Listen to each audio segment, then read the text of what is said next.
Hello everybody!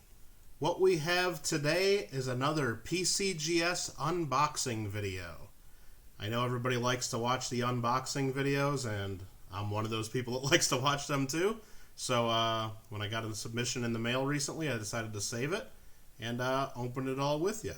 And this is going to be a fun one here, because I don't even know what coins are in here. A lot of you guys know my buddy SoCalBoxBreaks, who has a channel. He actually sent these coins in. He likes to send coins in under my account. And so I just had this show up, and I asked him, hey, did you send something to PCGS? He's like, yep. I'm like, well, okay, that's cool. That's fine. He can use my account. He's authorized on there, and he helps me at shows. But the advantage of that, for me, is that when he has it sent back to me, I get to do a PCGS unboxing video. So this will be a surprise for all of us, because I do not know what he even sent in. So these boxes are kind of tough to get into sometimes, especially when you're using a pair of old dull scissors to cut it open instead of a proper knife. But let's see what SoCalBoxBreaks sent to PCGS. If I can get that out of there. Almost. Almost. A little bit more. There we go. Perfect. And what's left in the box, they always give you, I'll show you guys, that's the box. They always give you more submission forms because they want return business. And then they send in some advertisements for upcoming auctions. And some companies pay a lot of money to probably have those sent to everyone that gets PCGS grades. PCGS submissions, I should say. Alright, so let's get into this. They got their black box. And of course, at the end of the box, they always put the label, and they got my name on there. So, kind of fun. Even though it was SoCalBoxBreaks that sent these in. Let's see. I don't know even what these are. I haven't made the thumbnail yet for the video, because I don't know if it's world coins, US coins, what we're even dealing with. But I'm going to open this a little carefully, because sometimes there's paperwork showing personal information, so I'll just grab that right out. Let me just check that. I try not to peek. Looks like there's 8 coins in here. And yeah, this is just packing slip with all the billing information. So, alright. Let's make sure there's 8 coins like it says. 1, 2, 3, 4, 5, 6, 7, 8. Alright, let's see what we got. First up looks like a fun one. We got ourselves a 1942 Lincoln cent. And this one is a proof 65 brown. So, and it looks like SoCalBoxBreaks sent all these in Secure Plus. So what that means is not only do they go through the Secure Plus scanning technology, but that means they usually include TrueView photos online of every coin. So with that said, I can pull those up on my computer, and we can get a close look and see what PCGS was able to do with the coin and their cameras before they put it back in the slab. But anyway, this just looks like a nice, proof, but it doesn't have any original red color. It's just a nice brown coin. It's got a little bit of toning to it that probably doesn't show up in the webcam here. It looks like there's a tiny bit of haze on the surface, so and just how it's dark and just not like not super colorful or anything. It seems like that's probably why the grade's limited to 65 brown. I mean, when you start getting the proofs that grade brown, they're a little tricky on how they grade and what it takes to get a higher grade. But I'm going to go ahead and get on my computer here. Well, I'm on my computer. I'm going to open up another window to PCGS Cert verification, and I'm going to type in the certification number, the 3939 6716. I'll maximize that window. Ooh, the picture came out a little better than it looks in hand here, so isn't that often the case? So I'm going to go ahead and share the screen so you can see what I see by just typing in that number. Now, another way to do this, I noticed too, these slabs have the NFC chip technology. You can actually take your cell phone and hold your cell phone close to the coin, and it'll bring up this page on your phone. But I'm going to go ahead and bring it up on the computer because you guys can't scan that from your phone. So here we go. So here's what pops up on PCGS's website for the coin. says 1942, proof 65 brown, mintage of 32,600. They do a price guide value of $47, and this is a pop 6 with none higher. Now, of course, there's higher graded examples in red, brown, and red. This is just for the brown. So there's no 66 brown. So like I said, even though it kind of looks, you know, there's no marks or hits or anything, they just don't grade the brown coins really as high as the red, browns, and the reds, even though technically, you know, without looking at the color designation, it should be. So we can also blow up the photo here. So I guess if you get it tilted just right into the light, and I can kind of see it, you got to like really shine it right into the light, which of course you can't see me doing that in hand right now. You can get those colors to show up, and but under most angles, it's just a dark brown, you know, kind of a chocolate brown proof Lincoln scent. I can see here there are a couple little tiny heads. There's one there on the beard. Other than that, I'm not seeing in the photo any like major issues. And given that attractive color that you can see here in the true view photo that they take, it's one of those that I think would probably sell for a little bit of a premium above this $47 price guide value. I mean, I'm sure there's a lot of people watching right now that would say, man, that coin's got to be worth at least $47, if not quite a bit more. So that's that coin right there. Very cool piece. And again, I mean, you can get that color to show, you got to kind of like shine it right in the direct light. But of course, if I do that when it's in a slab, all you get is a reflection of the light bulb pretty much into the camera. That's why Pcgs has quite the advantage when they do those true view photos, because the coin's not yet in the slab when they do that. So very cool. So we'll go ahead and put that one back in a box. And next up, looks like we have an 1882 shield nickel, and this one graded VG8. And as far as I can remember, I don't think 1882 is a special date. I mean, it's the second to last year of issue. I mean, I guess it's a nice little type coin. I don't think 1882 is a better date or anything, or worth much value in this grade, so I'm not exactly sure why SoCalBoxBreaks sent it in. But let me go ahead and pull up the certification number. It's just right there on the slab, one number higher, so I can quickly do that with a little clicking and copying and pasting here with the mouse. And I can then go ahead and do this and share it with you guys. So here's the certification verification for this coin. Yeah, 1882, 11 million minted, a pop 9 with 1,771 higher, and a price guide value of $30. And we can go full screen with the photo here. That one just had to load in. I mean, it's got this kind of interesting look to it. It's just well circulated. I mean, it almost has a little bit of a look like an acid etched coin even, but it's just well circulated. I don't know.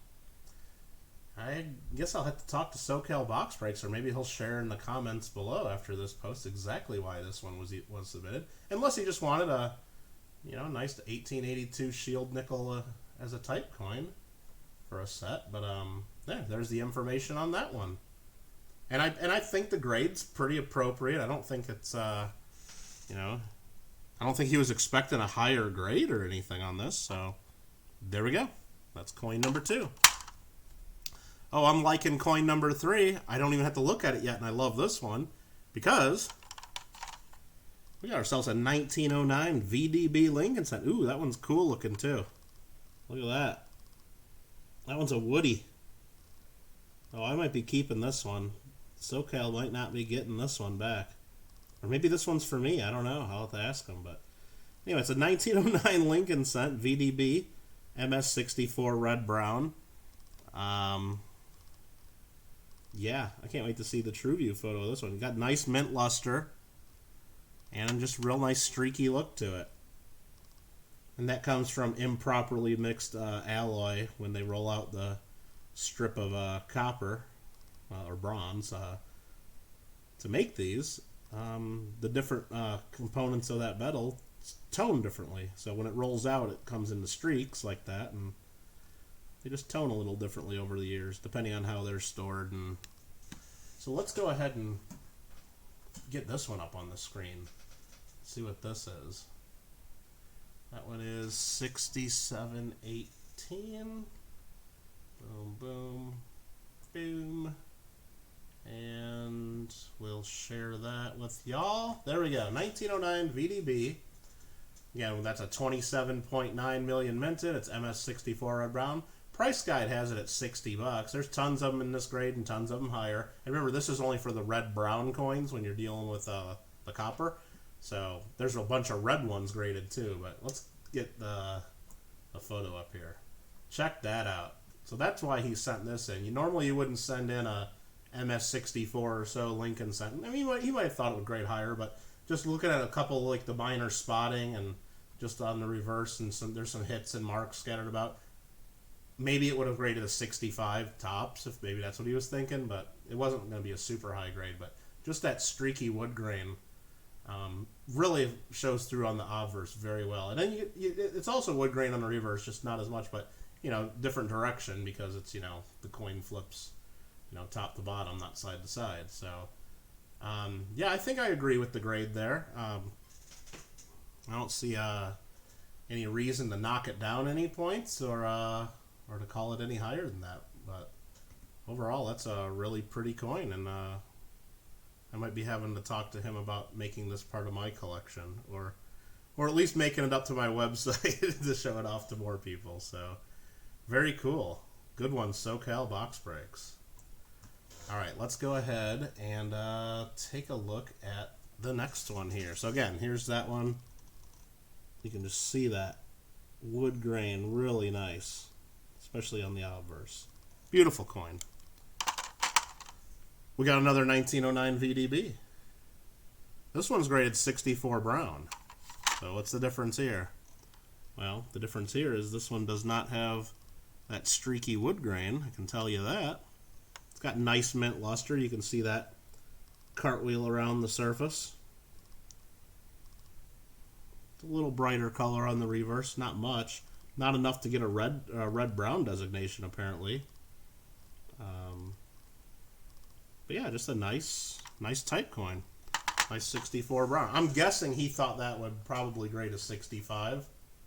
Just 'cause, and it does have nice luster and nice even color. But let's go ahead and pull up the information on this one, and maybe we'll see why they didn't grade it a 65. Or maybe we won't see why, and maybe we'll say PCGs made a mistake here. So that one is 6719 is the last four numbers. And there we are. And there we are. So here we go. 1909 VDB. We've seen this information before. And again, the numbers are going to be different because the last one was a red-brown. This one's brown. Price guide's $55. Let's go ahead and take a look at the coin. And there we go. There is some light wood graining you can kind of see there. Not much, but yeah, it looks a little dark, slightly discolored over to the left-hand side there. I'm looking at the coin in hand now, and it's exaggerated in the photo, just the difference in the color there. But it does look a little duller in the photos. It's more lustrous in hand. But you can see there's some marks and there's some light hits scattered about, like right here. There's a hit above the E of United. There's like a light scratch right up here. There's a few marks scattered about. Nothing crazy though. I'm just wondering if this dark area here, a little bit darker area, and hopefully you can see my mouse moving around on the video, but over here on the left, right off this back shoulder, just looks like a darker area. It almost looks like the beginning of some minor corrosion. So what I'm going to do is I'm going to go ahead and bring the other camera back up, and let's see if we can see that in here at all. It doesn't really, maybe I'll turn it upside down to get the light to show a little differently. Nah, it doesn't really show as much in hand. I think it might just be more of an issue with the photo making that area, like a lighting issue, making it look that much darker.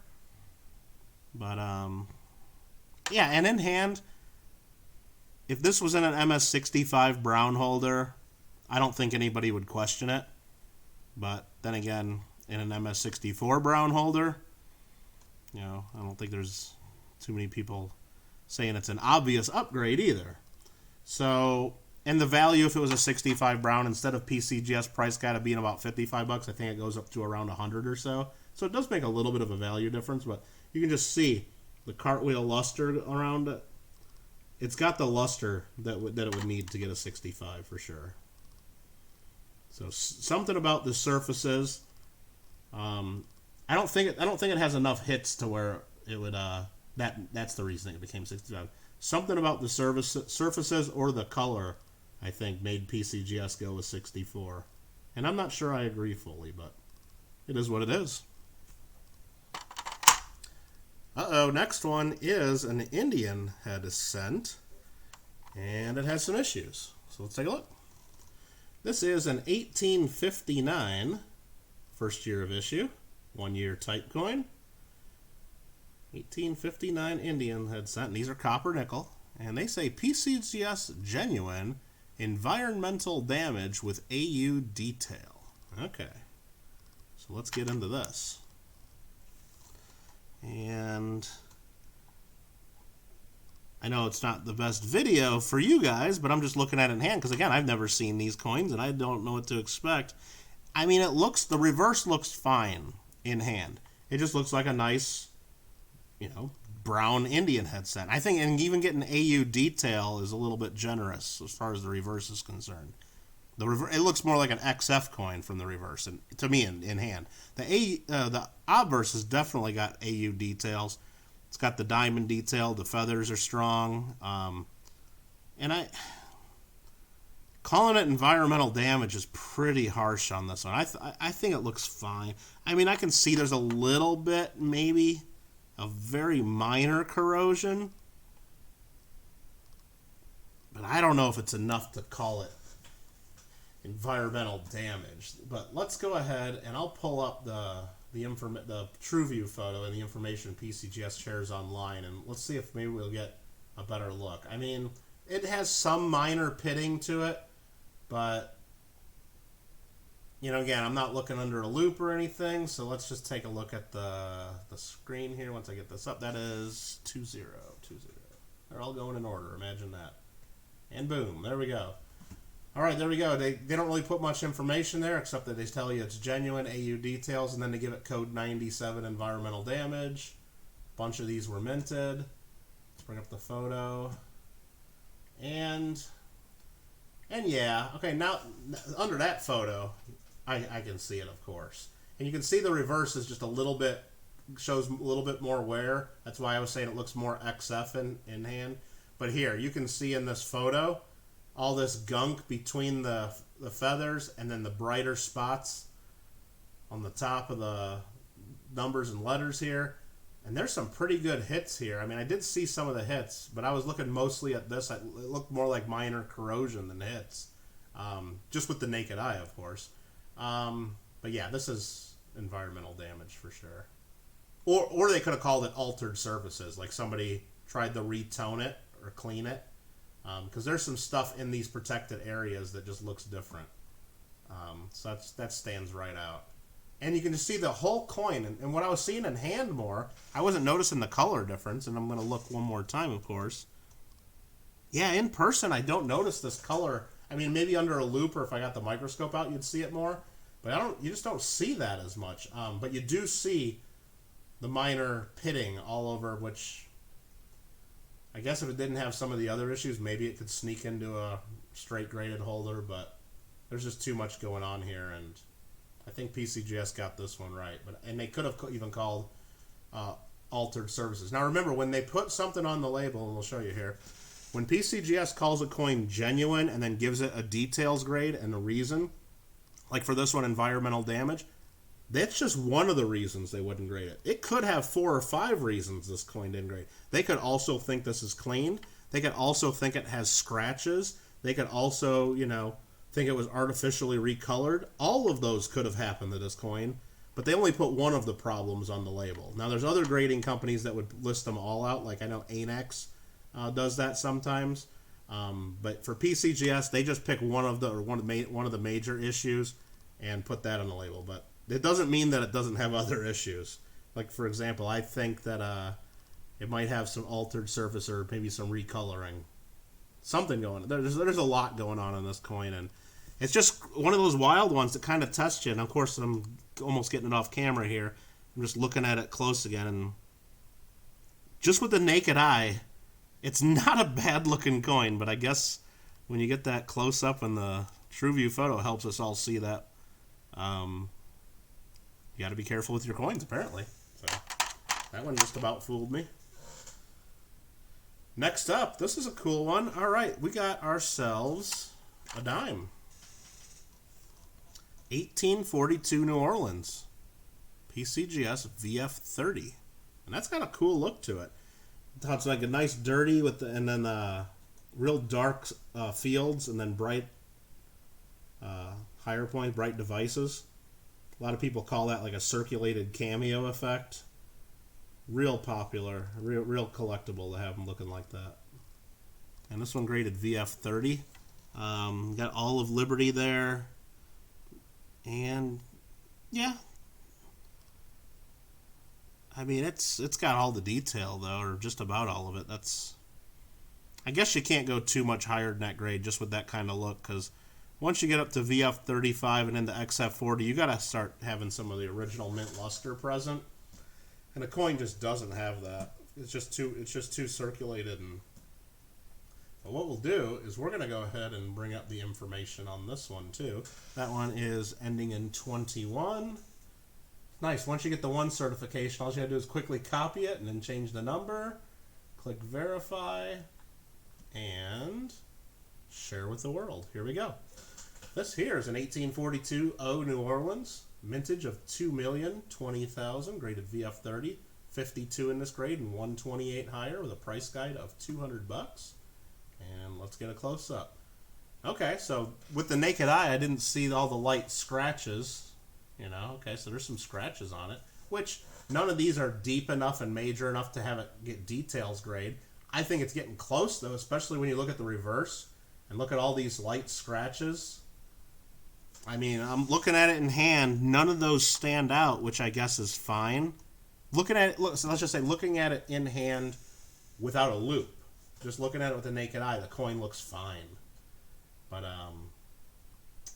yeah, there's a lot going on here, and it's and that's why I said maybe it has enough detail to be called a VF35. That's what my first impression was. But with all this light issues and scratches, maybe that's why they called it the VF30 instead. They kind of knocked it down just a tad.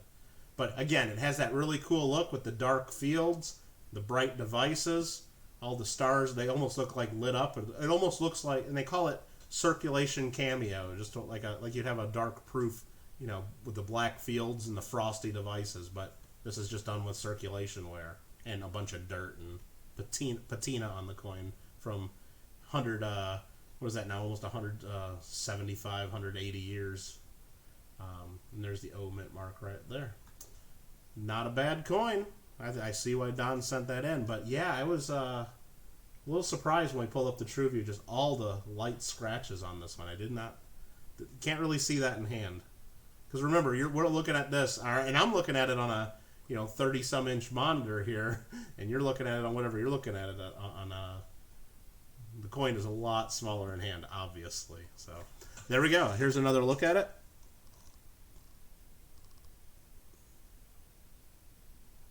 I think it's a pretty nice coin. Just got a cool overall look. But again, yeah, you start picking it apart and get it under a loop, maybe you don't like it as much. I don't know. Next up, what is this? 1914 Buffalo nickel. Okay. VF20. I mean, okay. Just a moderately circulated second year Buffalo nickel. Wonder why SoCalBoxBreaks sent this one in. I guess I don't think it's very valuable. I mean, it doesn't have a mint mark. 1914 is a pretty common date. I mean, not super common, but especially not super common to have full date and then be in VF20. But I guess let's, and it, you know, just well circulated. I don't see any major issues in hand here. You got, you know, wear on the horn, of course, at that grade. But let's go ahead and pull up the information, and maybe we can figure out what our friend was thinking sending this one in. Maybe we'll see something that stands out. I don't know. That one is number 22. Verify and share my screen right there. Okay, so again, 1914, 20 million minted, VF20, 16 in this grade with 2,500 higher, and a price guide of 35 bucks. So it really doesn't even really pay to certify it, but I don't know. Let's take a look at the photo. I mean, it's got a little bit of a streaky look to it. You know, you can see all the streaks going back and forth here and then back and forth this way because you flip it. I mean, it's got an interesting look. You know what I think I'm seeing here, though, is you look at the 4 here, right above the 4, it looks like there's a crossbar. Maybe he thought it was a 1914 over 13. And without looking at the submission forms, maybe he even sent it in as that.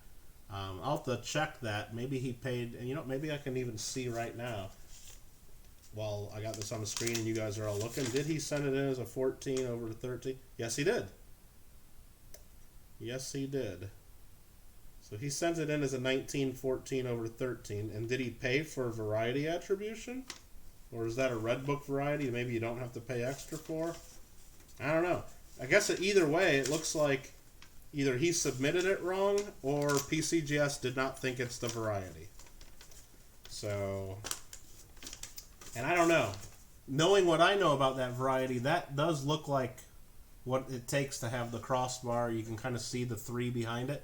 But I've also heard that maybe they don't attribute that variety anymore. Or I know they were thinking about not attributing it anymore, but I'm not sure on that. So maybe we'll be able to find out more information on this, or maybe some of you guys know and you can share in the comments below. But that's what Don was thinking. You know, Don Berry, SoCalBoxBreaks, that's who we're talking about. When he sent this in, he thought it was the 14 over 3 variety. And maybe it is. Maybe he just submitted it wrong, or maybe he didn't pay the fee. I don't know.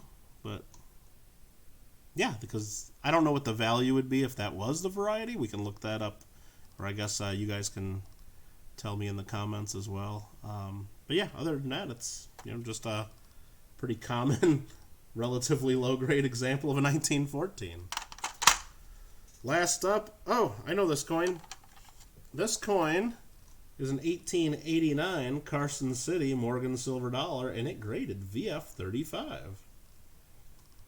And I said I know this coin because I bought this coin from another YouTuber, actually, a while back, and bought it uncertified, thinking it was going to be a VF coin. I didn't think it was going to be XF. I thought it was close, and I guess I was pretty right on because I thought it was VF and close to XF, and VF35 is as close as you can get, but it's not XF. I didn't think it was. But I wasn't sure it was going to get into a holder. I wasn't guaranteed because look at the. I mean, it just has a odd look to it, like really, you know, splotchy kind of toning. So I did not pay full VF35 money. I'll tell you, and the reverse even looks lightly cleaned. It did in hand at least, and it's still it's not too bad. I mean, and I'm pretty strict when I look at silver dollars, so maybe it was very lightly clean at one point, but it's not enough to be called clean. I mean, it's just got that light gray look instead of looking like the other side. But yeah, it's an 1889, which is a pretty good date for Carson Cities. And again, I got this from another YouTuber. We made a fair deal based on the raw coin. I thought the best case was it was gonna grade a VF coin, and that's pretty much where we got. I guess there was an outside chance it, you know, PCGS could have said XF40, but I think they would have been wrong if they did. But yeah, we made a fair deal, and then as soon as I took the coin actually to show and tell at the local coin club after that, and SoCalBoxBreaks is part of our coin club as well, and he's like, I want to buy that. So I just did a deal with him right then and there and sold it to him. So that worked out for me at that time, and I guess it worked out for him as well because at the price we did the deal on, I mean, it was based on a raw coin that could have come back clean or could have come back even, I mean, just looking at the obverse, there's a chance that could come back environmental damage or who knows. I mean, it's pretty splotchy and dark. But you know what? He bought it and he sent it in, and here's the result. We'll go share here. 1889 CC, VF35, 350,000 minted, 626 in this grade, and 3100 graded higher. PCGS price guide of $2,050. So based on that price, he did pretty well based on what I sold it to him for. So, and here is the photo. The photo looks much nicer than the coin does in hand. Like, that looks like a nice, pretty even color. And I'm gonna go right back here. Hold on. Keep this photo in your mind, and let's go right back to the other camera. And I guess if you get it in the light, and that's how they do their true view photos, they shine them right into the light, all that dark splotchiness almost disappears and gets camouflaged. But if I turn it like this, like most people, and almost every other angle that people would look at the coin, I mean, look at all these different angles I'm using. And then you get at that one angle right there, directly into the light bulb. And I'll even get closer, because I know this is frustrating some of you. Most of that disappears, and it ends up looking like an okay coin. I'm not saying it's a bad coin, but it just looks a lot better. So we'll go back to that. I mean, just look at that. It's like, you don't even notice all, I mean, you can kind of see it there, but all this, like right here, this dark area, it's real dark in hand at most angles. So anyway, it has moderate wear on the high points, but most of the detail is all there. Just, you know, missing some stuff on the high points. The reverse, I don't know if you can even tell in the photo. It's like I said, I wanted to say it almost looks like lightly cleaned and then probably retoned. But a lot of silver dollars have, you know, been lightly messed with in the past. But I don't even, it's hard. You can't really tell from it. But I mean, the photo looks way, way nice. I mean, it almost misrepresents the coin, how nice the TrueView photo came out, which, yeah, I guess great for SoCalBoxBreaks, especially if he ever wants to sell it and use those photos. But again, that's one, if you buy it on the photo and you're expecting that coin, and then when you first, like if you get this at the post office, open it up in your car because you can't wait to see your new CC Morgan, and then you see that is your first impression, you're going to think that they sent you a different coin because you're buying this, but they send you this.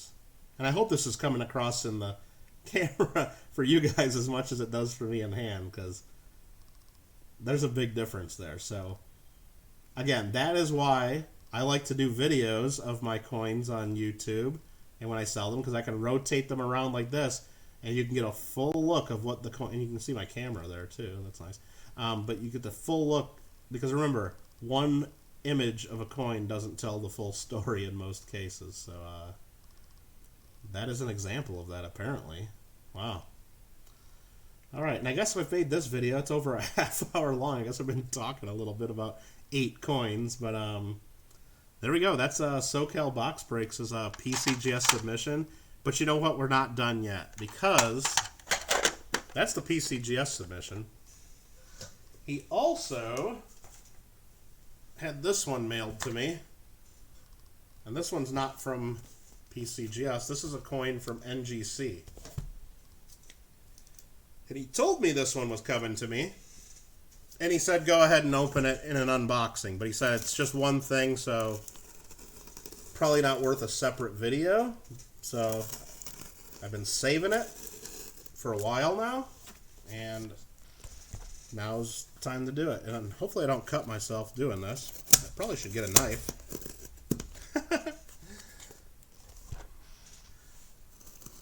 Whoa. Careful. Careful, don't wanna lose a finger or two. Alright, let's see if that's enough to get me in here. Get me into trouble. I'm just gonna lift this up for a second so I can get a little leverage on it. There we go.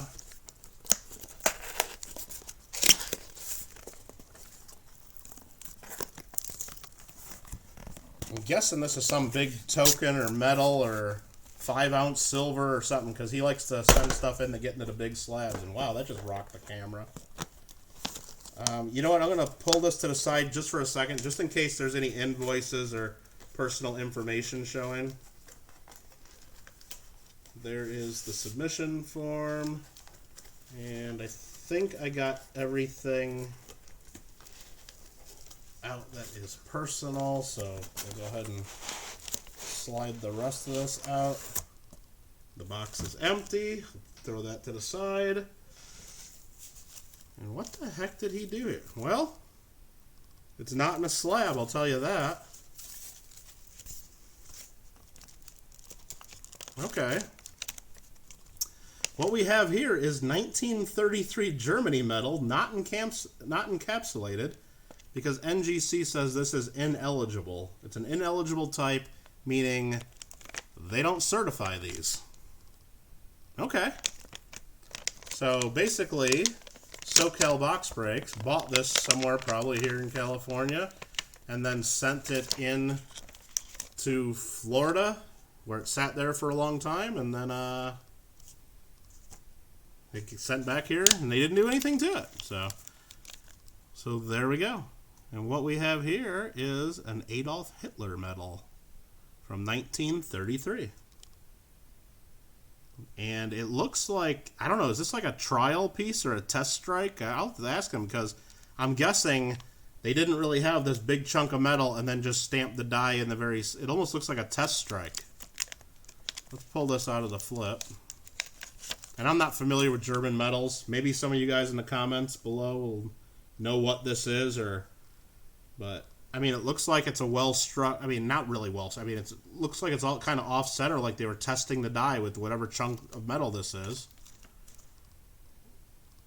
And there we go, 1933, Deutschland. Can't really read what that word was. March 5th, March 12th, 1933. I mean, it's a really cool piece. I'm just ashamed that NGC wouldn't put it in a big slab for him. And I don't know if it was ineligible type, because maybe they do certify these metals, but maybe not like when it's on this big chunk of, you know, whatever metal this is. And I'm saying they might certify these metals with the D, but not on this metal with a T, you know. That's what I'm trying to say. So anyway, interesting piece, but unfortunately the result is not encapsulated, Germany metal, ineligible type. So I guess we would have to contact NGC, or maybe they've already called him, or maybe he's already dealt with it, since I've had this box sitting here for over a month waiting for a chance to add it to another video. So anyway, I hope you guys enjoyed the NGC unboxing and the PCGS unboxing that we did. Again, we'll go through real quick. We had that nice proof wheat cent, 1942. We had this one here, and you know what? I did look at the form when I was looking up that Buffalo nickel. Now that I show this again, on the form he actually wrote 1883/2 shield cent. So what I'm going to do one more time real quick is I'm going to bring up the photo of this one, because he thought it was an 1883/2, and PCGS just called it an 1882. So let me go back. That's the one 6717. Let's bring up that photo and do the close-up. So, nah, I mean, right there, that's clearly a 2. So I think he just messed up, or maybe he couldn't. I mean, it is a lot tougher to see that in hand than it is on the big photo here, but he should have known that that was not a 3/2. The 3/2 varieties, the 3 is like pretty clear, and you can hardly see like a little, you know, piece of the 2 underneath, and they're real hard to attribute, especially in lower grades, but that's clearly an 1882. PCGS definitely got that right, and on the form, him putting 1883/2 was incorrect. And also, I just noticed looking at the form, the second VDB we were looking at, just the regular brown one. Let me bring this up. Hold on. I probably should. Again, this, I guess this shows I haven't gone through these, but this one here he has in the form is double die obverse. So Don thought this was a double die obverse variety. Let me go ahead and get the certification up on this. That's the one ending in 19. I'm just making this video even longer. This is a marathon unboxing. I know, I'm sorry, but hopefully you guys are getting some value out of this. Let's go ahead and share this again. We'll bring up the photo. And there's two different double die obverse varieties. It's the FS1101 and the FS1102 for the 1909 VDB. The 1101 has doubling on the 1, the right side of the 9, and a little bit of the 0, and on the RTY of Liberty. I see like there's a little tiny something maybe at the end of the Y, but I don't think he would have confused it for that one. So the FS1102 has just a little bit of thickness on the first 9 of 1909, but most of the 1102s also have a die chip in the B of Liberty. This one has it, and even on the bottom part a little bit. It also has a die chip in the R sometimes. There's a clash mark under Lincoln's chin that kind of has it right there, and there's also some reverse clashing. I can't really tell in the photo. It needs to be like right in here, maybe a little bit. But just because you have the die chips and the clashing does not mean it's a double die. You need to have the extra thickness on the first 9 of the 1909. And I do have my loop handy. While you guys are looking at the screen, I'll look one more time at it with the loop just to make sure it's not. It is definitely not the double die 1101 or 1102. PCGS got that right. SoCalBoxBreaks got it wrong. Next time he wants to submit one of these, he should ask me first and save him the $35 or so, or whatever it cost to get that graded and looked at by PCGS. So anyway, sorry about all the back and forth and bouncing around on these. Like I said, when I looked up that one, I just noticed that we had some other things written on the submission form that I quickly took out of the box so you wouldn't see all the personal information on the form. But and actually, let me look at the NGC form real quick that I have that, just to see if there was anything else written on here that maybe will tell us what that is. And all Don wrote on the form for that one is Germany 1933. So he was just hoping NGC would have figured out what this big medal here was. So anyway, thanks again for making it through this 40-minute long unboxing. Hopefully you got some value out of it. Hopefully you enjoyed. Leave comments below if you did, or if you have questions on them, or if you have some information on any of these coins we went through that you want to share with everyone. So thanks again, and we'll do this again next time we get an order. Thanks, everyone. Have a good day.